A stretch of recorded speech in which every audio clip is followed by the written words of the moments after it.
As you begin your Premiere education, it's good to take a step back and see the big picture. So, in this movie, we're going to look at the overall workflow in Premiere Pro.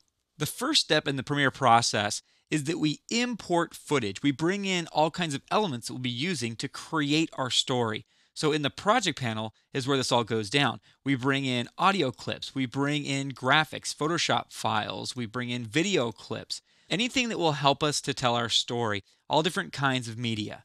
We then take the clips from the project panel and add them to a little mini project called a sequence. And this is really where we do our work here in the sequence. And this is the timeline panel where we see our sequence. And I have several clips here that you can see.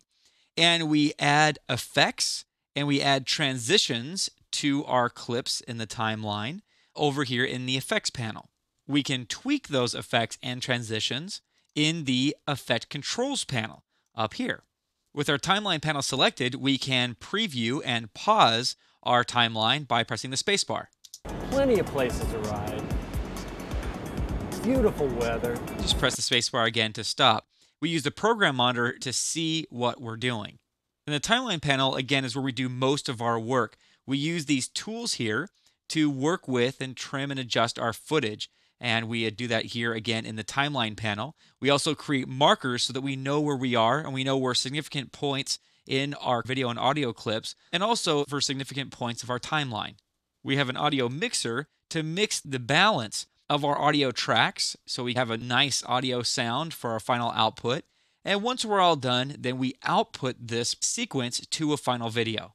So if we were going to boil the workflow down to 3 simple steps, it's that 1, we bring in elements, often called clips or assets, and then we work with them here in the timeline panel. We fiddle with them, we make them shorter, we move them around, change their sequence. And we do that here in the timeline panel. We add effects and transitions, polish it up, make it look all nice, and then we export it.